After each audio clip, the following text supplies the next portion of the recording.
Chapter 1. Buzz, buzz, buzz. Angus groaned and hugged the pillow closer to him.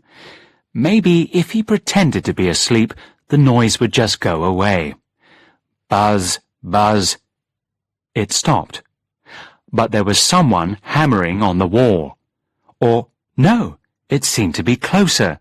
It seemed to be coming from inside his head. Buzz, buzz, buzz. Angus groaned again, stretched out his arm, and pulled the ringing phone to his ear. "Good morning, Angus," he heard Ross's voice say. "Or should that be good afternoon? How are you feeling?" "I'm dying. Leave me alone," was Angus's mumbled reply. "No, that wouldn't be much fun." Ross sounded like he was enjoying himself. Angus turned over, wincing as the sunlight hit his eyes. "What are you doing up so early? Why are you so cheerful?" "I'm not cheerful, it's just schadenfreude. And it's not early, it's 1 o'clock, and I've been up since 8. Some of us have real jobs, you know." "Uh-huh," was Angus's response. "So, you had a good time last night, then? Susie and you seemed to be having a good chat when I left." "Oh?" The mention of Susie's name had finally woken Angus up. "In fact, I was wondering if you know where she is. A body's been found, and everyone has to get to Arthur's Seat now." Angus pulled himself into a sitting position and rubbed his eyes while he tried to understand the implications of Ross's question. It took a moment, but then he felt himself blush to his ears. No, I've no idea where she is," he protested. Why? Can you not get hold of her?" "No, she's not answering her phone, so I put 2 and 2 together." Ross still sounded amused, but became serious. "But she really needs to come to work. The boss is not pleased. So if you hear from her—" "Of course. You said Arthur's Seat and a body?" "That's right. I'm heading over there now." "Okay, well, I hope you find Susie soon." "Right you are. Bye." Angus sat a moment, the phone quiet in his hand. A body on Arthur's Seat. Now, that didn't happen every day of the week. Maybe he'd walk up there himself, see what was going on. He might see Susie. And some fresh air would help his sore head. But first things first, he needed a cup of tea. 35 minutes later, Angus stumbled out of the front door of the Marchmont tenement he had lived in for a little over a year and began to walk in the direction of Newington. It was warmer than he had expected, and he was soon regretting the jacket he'd grabbed on his way out. He quickly forgot about that as he turned into Holyrood Park Road, and saw the police vans parked at the end, sirens off, but blue lights flashing. He was surprised that they were still there, as he had taken a long time to get ready. It must be very serious. As he neared the entrance to Holyrood Park, he could see a police tape barrier strung across the road and pavement. A group of students from the nearby university accommodation was smoking and texting. A couple of joggers had also paused and were chatting to an elderly couple. Off to the side was a young woman. She stood out with her amazing fiery red hair, which was blowing across her face in the breeze. It contrasted perfectly with her green dress, and Angus was momentarily distracted by this vision. He quickly turned his attention, however, to the men and women on the other side of the plastic barrier. Police officers, forensic scientists, and other miscellaneous people who had a job to do at a crime scene. He caught sight of Ross standing near a van, talking to his superior. Looking around, he saw Susie approach them. So Ross had managed to find her. He watched as she greeted Ross and their chief, who didn't look very pleased. He gestured towards the crowd of people, and Susie started walking in their direction. As he waited for her to cross the 100 yards or so to where he and the others were standing, his attention was again diverted. This time to two paramedics carrying down a covered body, and a police officer pulling at the lead of a dog. The animal, a border collie, was tugging at its restraint and barking quite fiercely. The uniformed officer was clearly having some trouble keeping the dog under control. "Thank you, everyone. There's nothing to see here. Please be on your way and clear the area so that we can get on with our investigation." Susie seemed less than happy to have this task and stood with arms crossed as the collection of people moved off a few more yards. Job done, she turned to Angus. "Afternoon? What are you doing here then?" The tone was neutral, but there was a hint of a smile on her face. "Well, Ross woke me up, and so I thought I might as well come and have a look." Angus smiled and trailed to a halt. So, how are you?" "Couldn't be better." Angus nodded at the sarcasm and asked, "What happened here anyway?" "Now, Angus, you know I can't tell you anything. You'll just have to read about it in the paper. Besides, I'd better be getting on. See you later." "Yes, fine. Take care." Angus watched as Susie started to walk away. Behind her he could see the struggling officer and dog, which was still pulling at its lead. Angus imagined it desperately trying to return to its master's side. The story of Greyfriars Bobby, the dog who wouldn't leave his master's grave, coming to mind. And at that moment, the collie finally broke free of the young officer and went tearing off, dodging parked cars and outstretched arms, before vanishing into the undergrowth. There were shouts and arm-waving from the police officers, but nothing more of interest to see. Angus turned his back on the scene and wondered what he should do now. It was a lovely day, and he was in no hurry to return to his messy flat. He'd go for a walk and clear the cobwebs. Removing the too-warm jacket, he meandered off, with only one more glance at the action behind him, the mound of the crags and Arthur's Seat, bathed in the soft April sunlight. Chapter 2. Edinburgh had been Angus Fleming's home for 11 years now, but he hadn't lost the feeling of wonder at walking through its winding streets with their grey-yellow sandstone buildings, small gardens, and multitude of chimneys. He had arrived here as a naive 18-year-old, and the move from a small Hebridean island to this elegant and eerie city had been a shock to the system. In time, however, the streets, at least in the area around the university, had become as familiar to him as the paths he'd played on as a child, growing up on Harris. Today he wasn't concentrating on the buildings, but was instead thinking about recent events. 9 months earlier, his first novel, a crime story, had been published and had been an instant success. After years of uncertainty about his future, it had come as a complete surprise and still hadn't really sunk in. He'd just returned from a few weeks of PR stuff in England. The party the night before had been in celebration of that, and now he had some time to recover from it all. His publisher wanted him to start work on the next book, but he didn't feel under pressure to get started. Plus, he had no idea what it should be about. Pushing those thoughts to one side, he remembered how touched he was that his friends, Ross especially, had organized a party for him. He smiled to himself. Everyone had been so complimentary, and Susie in particular had looked at him differently. Or at least, so it had seemed to him.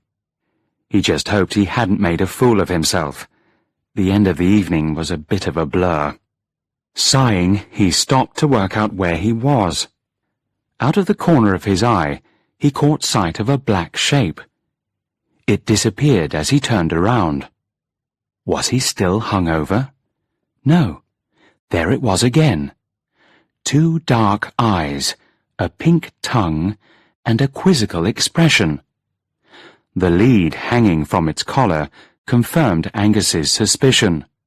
The runaway dog. Now, would it let him catch it? Angus stood, eyes fixed on the dog. The dog stared back. They both seemed to be thinking. Then Angus raised his eyebrows. He'd had a brainwave. The dog sat down, intrigued by Angus's actions. He had lifted up his jacket and was patting the pockets, muttering to himself. "I'm sure it's still here. What did I do with it?" Before smiling. "Aha!" He pulled out a crumpled crisp bag, opened it, and lay it flat on the ground, the flattened contents letting off an appetizing aroma of salt and vinegar. He took a step back and waited. The dog looked at the crisp bag, looked at him, looked back at the bag, and after a brief hesitation, moved forward to lick up the tasty mixture, tail wagging. Angus saw his chance and picked up the end of the lead. The dog raised its head again, but with a seemingly defeated air, finished off the crisps before letting Angus quietly lead him down the road. Chapter 3. Walking back the way he had come, Angus could see police officers clustered around the police station on St. Leonard Street.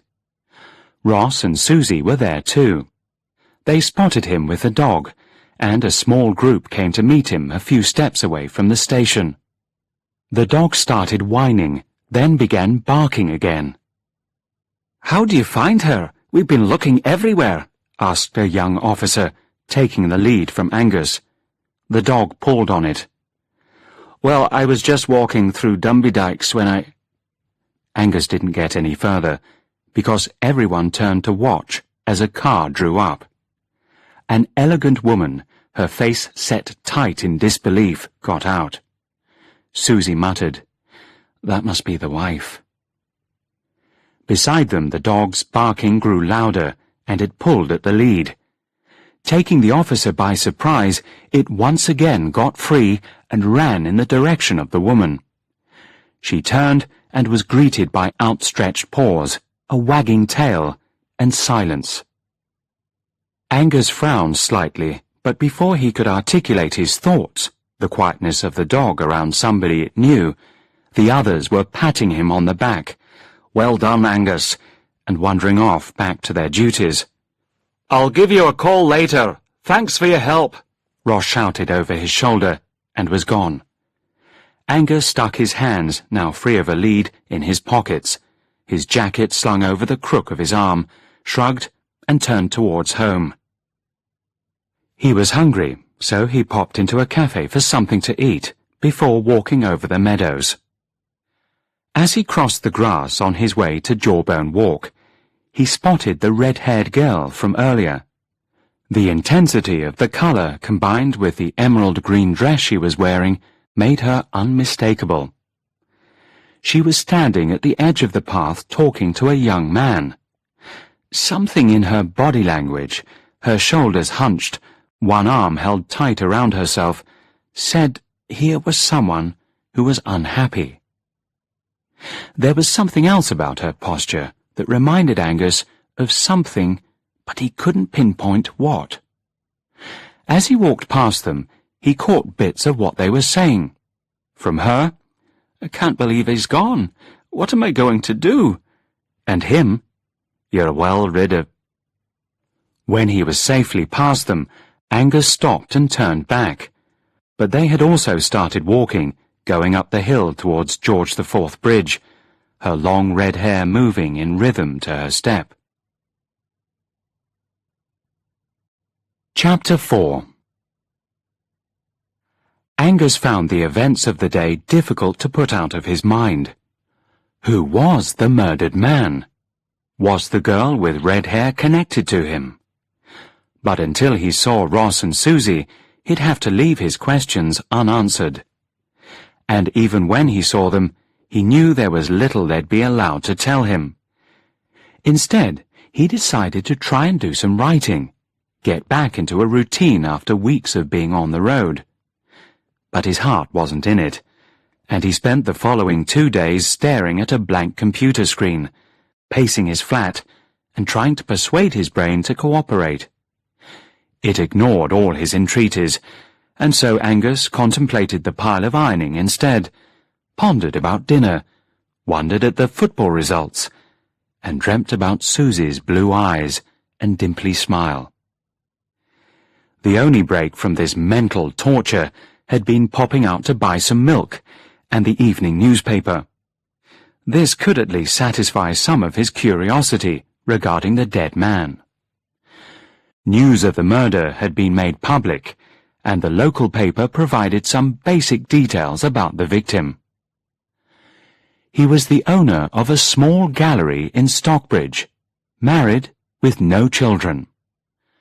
The police had released his name, Geoffrey Brodie, and were asking for witnesses to come forward with any information about the night of the murder. Having read these few facts, Angus was about to Google the name when his phone beeped. Ross hadn't been in touch since Angus had returned the dog, no doubt working day and night on the case, so Angus was surprised but happy to read his text message. "Drink? Blind poet? In 20 mins?" Angus tapped in, "Great, see you at the pub," while he looked for his keys and jacket. All thought of Geoffrey Brodie suddenly forgotten. He was about to leave when he had a thought. Maybe Susie would be there. There was a sudden panic as he quickly shaved, dug out a crumpled but clean t-shirt, and dragged a comb through his hair. 10 minutes later, he ran out the door. Arriving late, cheeks pink and out of breath, he found Ross alone, except for a half-finished beer. They exchanged greetings. Angus got himself a pint and sat down. "How's it going?" "Well, could be better. It's been mad at the station, as you can imagine. It's not been going well, though we think we've got a lead now. But all these people keep calling with information that turns out to be completely bogus." Angus said sympathetically. "So, what's the theory?" "I can't say much, but, well, let's put it this way.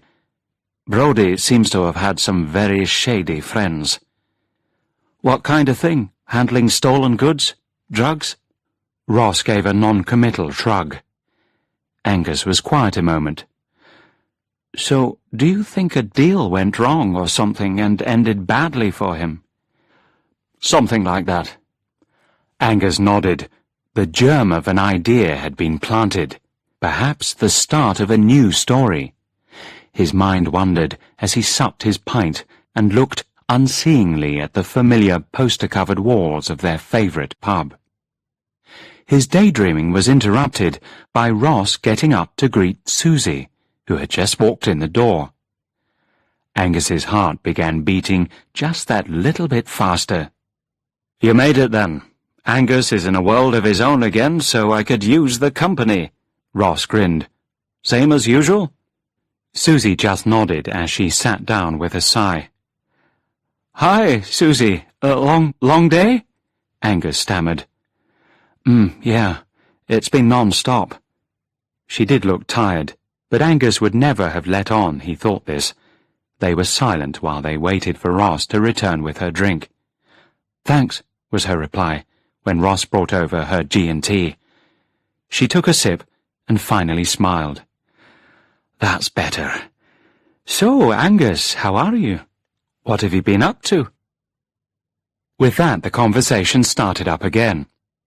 A few hours later, as they stood on Buccleuch Street, ready to go home, Angus remembered the girl. "Ross, mate, I meant to tell you, there was this girl, had amazing red hair, standing watching at Arthur's Seat the other day. And, well, I saw her again and overheard her talking. Something about it being good he was gone. Do you think she had anything to do with the murder?" Ross thought a moment, but then shook his head. "I doubt it. She could have been talking about anything. but I'll get someone to look into it, just in case. OK, night then. Night, Susie. Night. Night, Angus. Sleep tight, Susie answered with a giggle and a wave. Angus went home, feeling happy to be back in Edinburgh and to already have a vague idea for his next book. Chapter 5. In the cold light of day, the story idea still seemed to have potential, but Angus knew he would need to do some research before he could start building on it.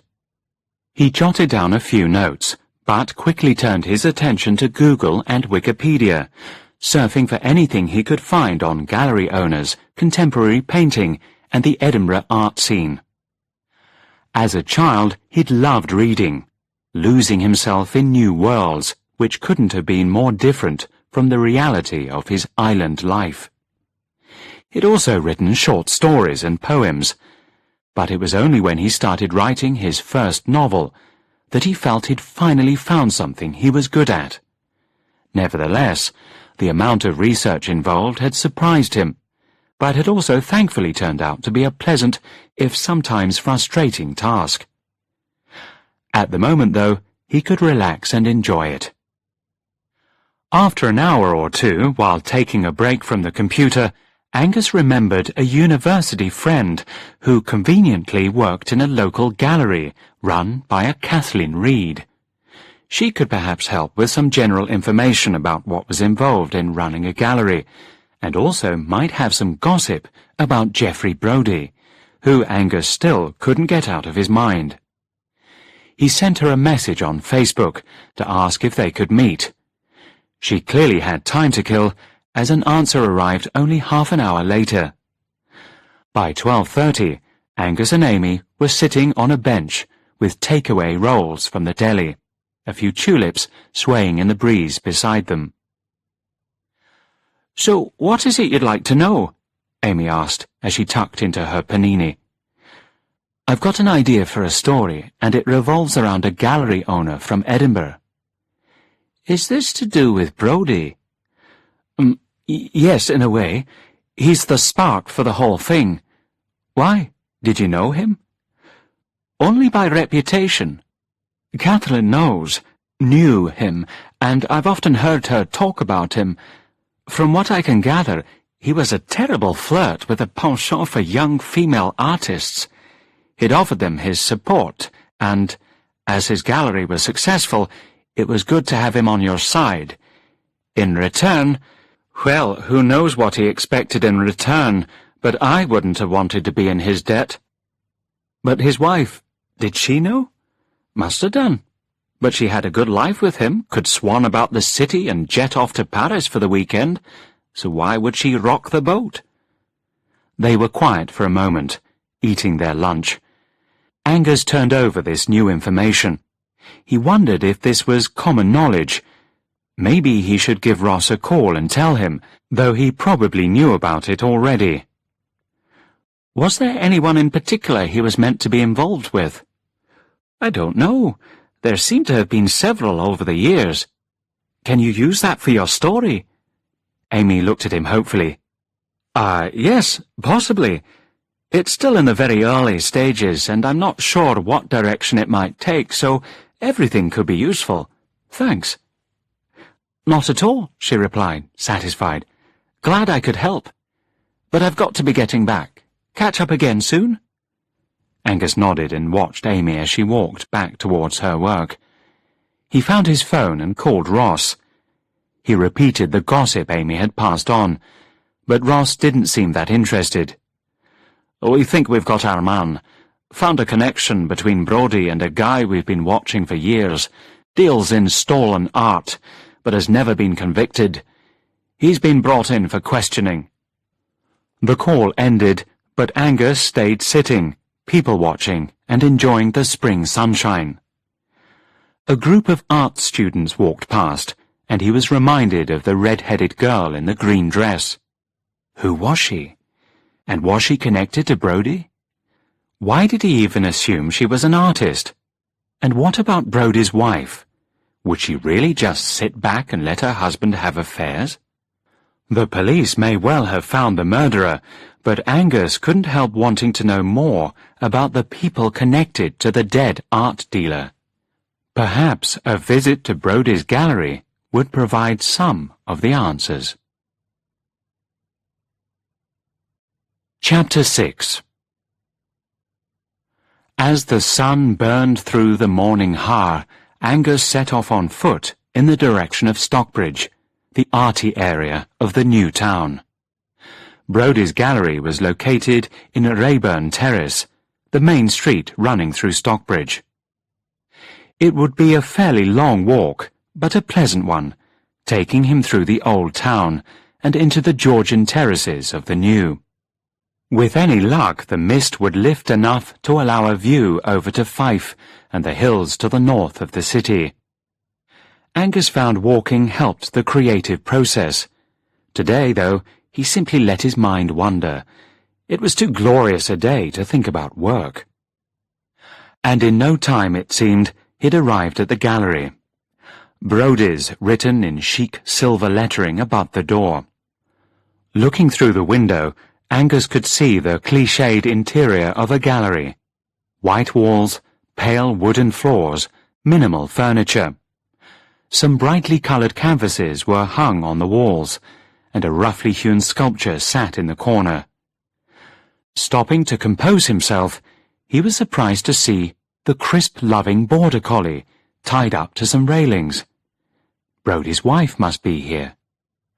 As he turned towards the door, he almost collided with two large men striding out of the door, their leather jackets and aggressive demeanour not what you'd expect in an Edinburgh gallery.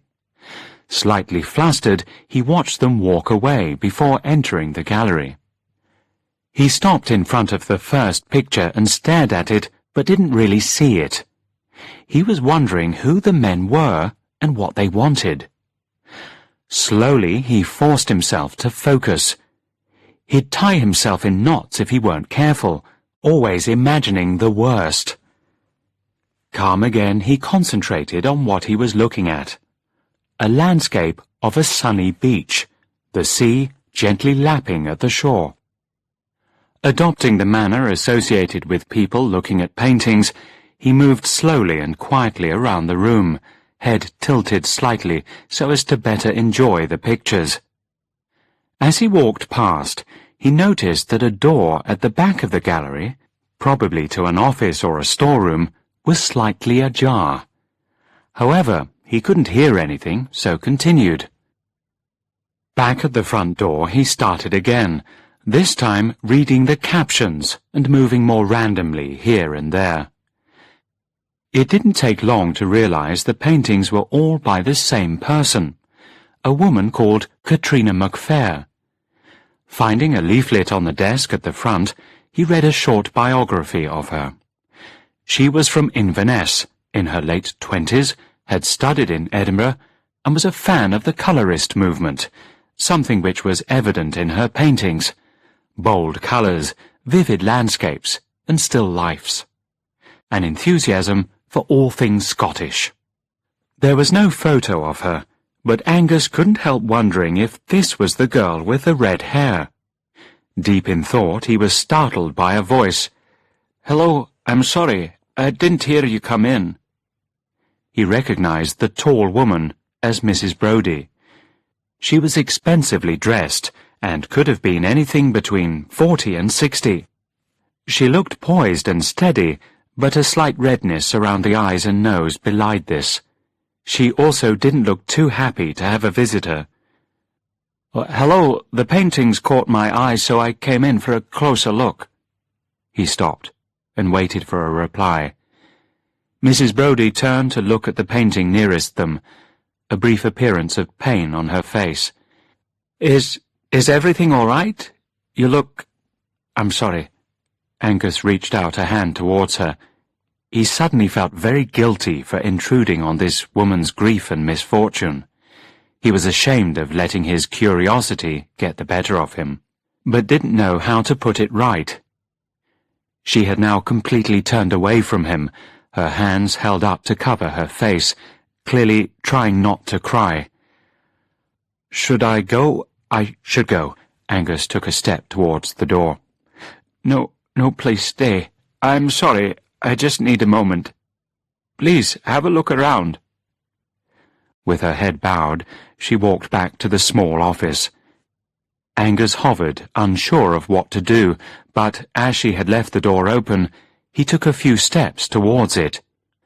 He could see her sitting at a small table, and on the counter beside her, a kettle and some mugs. "Would you like me to make a cup of tea?" he asked hesitantly, and received a nod in reply.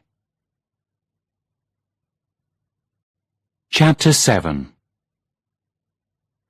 Shortly after, they were sitting opposite each other, cups of tea on the table. Mrs. Brodie had recomposed herself. Angus introduced himself. "I'm Angus. Eleanor Brodie. Did you know my husband?" "No, I didn't." "Well, that's no great loss," she sounded bitter. "He's gone, and now I have to clear up his mess. It appears the successful gallery owner wasn't so canny after all. Seems he wasn't just cheating on me." Angus raised his eyebrows slightly, but didn't say anything. Mrs. Brodie didn't appear to notice. "I thought Geoffrey had saved, but it turns out he owes thousands of pounds. And to whom? Some thug? God, I don't know what I'm going to do." The muscles in her jaw tightened as she said this. She glanced at him quickly before continuing, "I don't know why I'm telling you this. I don't even know you." She stiffened a moment, her gaze once more directed at him. "You're not from the press, are you? You look familiar." Angus blushed. "No, I'm not a journalist, Mrs. Brodie, but I've written a book. Maybe—" She interrupted him. "Of course, you're the crime writer. What exactly are you doing here? What do you want?" Her tone was accusatory. Angus squirmed in his seat, feeling deeply ashamed. The words came tumbling out as he tried to explain. "I'm sorry, I really didn't mean to pry. I heard about what happened, and I'm trying to write a new story, and it seemed like a good idea, you know, and I saw the dog run away and then stumbled across her and brought her back, and then I saw her, and I'm sorry." "It was you who found Jessie?" Angus nodded. They sat in silence while Eleanor Brodie thought about this piece of information. At last she spoke. "You're going to use my husband's death in a story?" "No, not exactly. I'm not sure." Angus took a deep breath. "I'm not explaining myself very well, I'm sorry. I'm here because I'm nosy. I really am, sorry. It was very thoughtless of me. The story is just a vague idea at the moment. I don't know how it'll turn out, what it'll be about." Mrs. Brodie didn't answer, and Angus wondered how he could make the situation better. "Is there anything else I can do for you?" he asked, as Mrs. Brodie stood up to clear the table. She placed the mugs in the sink and turned to face him, hands tightly gripping the edge of the sink. She looked exhausted. "You seem to be good with dogs. You could take Jessie for a while. I can't look after her at the moment. You can come round to the house to collect some food and things for her." All Angus could do was agree. Chapter 8. Back at his flat, Jessie exploring her temporary home, Angus thought back over the afternoon. It occurred to him that he should check if it was okay for him to have the dog, seeing as it was involved in a police investigation. And he wanted to fill Ross in anyway, so he dialed his number. Ross sounded angry and began talking before Angus could really speak. Apparently the main suspect, the guy who had been questioned, had an airtight alibi, so he was free, and the police were back to square one. They had done some research regarding Brodie's indiscretions, something which had been brought up by more than one acquaintance of the deceased, and had a new suspect. Some officers were on their way at that moment to bring her in for questioning. Angus felt himself go cold. Who are you bringing in?" "The wife," was the grim reply. "Are you sure?" "Not yet, but she had a motive and knew where her husband was going. We just need to establish her whereabouts more exactly at the time of the murder." "Why?" Angus told Ross about his meeting with Eleanor Brodie, ending with his question about Jessie. "Well, it's a bit irregular, but I'll ask the chief and let you know.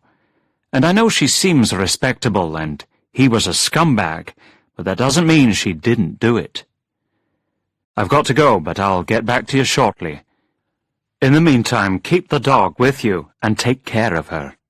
With that they hung up, and Angus went to find Jessie. Sitting down beside her on the living room floor, he couldn't help but feel sorry for Mrs. Brodie. He also felt a shiver at the idea that he might have just had tea with a murderer. Chapter 9. Angus had a restless night. He couldn't stop thinking about the case. What had started as a bit of harmless nosiness, just research for a story, had turned into something more serious. He'd had tea with a suspected murderer and was looking after her dog. He knew he should disentangle himself, but was finding the whole situation quite thrilling. It was a puzzle, and he liked puzzles. Though he didn't have access to all the information the police did, he still wanted to solve the mystery of the red-haired girl, even if it was only for his own satisfaction. He struggled with his conscience telling him to leave well alone, and only finally fell asleep, having decided to put off the decision until the morning. It was another sunny day. White clouds dotted the blue sky as Angus got up and went to get showered. With the water beating down on him, he reached a decision. He'd stop meddling in the case. He had wanted to relax after all his PR stuff, and that was what he'd do. No more research and asking questions. With the decision made, he hurried to get dressed. He wanted to be outside and making the most of the lovely weather. He had a quick breakfast and then left the flat, Jessie following behind him. It felt a bit tactless to take her to Arthur's Seat, so the meadows would have to do for a morning walk. With one of the many paperbacks beside his bed stuffed into his pocket, in this case one that Susie had recommended, they set off along the quiet street. The park looked lovely in the early morning light. The cherry trees which lined Middle Meadow Walk had only just blossomed, and a glorious haze of pink set against sharp green leaves and the blue sky created a gorgeous canopy over his head. He turned off the path in the direction of the tennis courts. Arriving at the triangle of grass at the east end of the park, he let Jessie off her lead and found a stick to throw to her. She brought it back so obediently to him that he sat down on a bench and started to read his book, only looking up when she reappeared. Time passed, and he was so absorbed in the novel, everything to do with the case forgotten, that he didn't immediately notice that Jessie hadn't come back. When he did, he stood up to get a better look, but couldn't see her. Panic mounted as he pictured her running out into the road behind him. He rushed towards the centre of the grass, hoping to see around the hedge that bordered the tennis courts, while also looking over his shoulder for any signs of a black and white shape on the road. With a sigh of relief, he spotted her wagging tail after only a few steps. He found her being petted by a red-headed girl he recognized at once. It was the girl from Arthur's Seat, and possibly, if he was right, the artist in Brodie's gallery. Should he speak to her? "Hello, hi there," he said to the figure crouched down beside Jessie. She looked up, startled, and blushing slightly, stood up. He understood at once what had struck him about her before. She was pregnant, perhaps 5 or 6 months along. "I'm sorry, is she your dog? I thought I recognized her," she trailed off. Yes, well, no. I'm just looking after her for someone."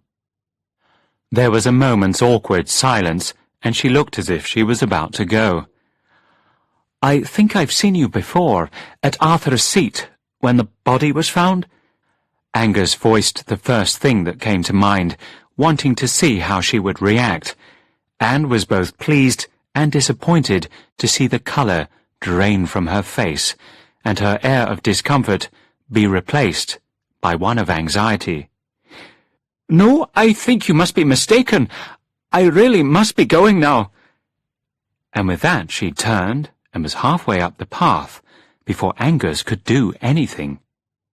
He knelt beside Jessie, stroking her soft ears while his mind went over what had just happened.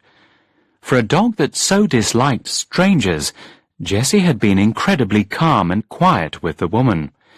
She must know her. But what did that prove? Suddenly he realized that he just had to find out who she was. All his intentions of doing the right thing went straight out the window. Attaching Jessie's lead to her collar, they set off in the direction the woman had gone in. Rounding a corner, he saw her, and then continued to follow her as she walked along Buccleuch Terrace and over George Square.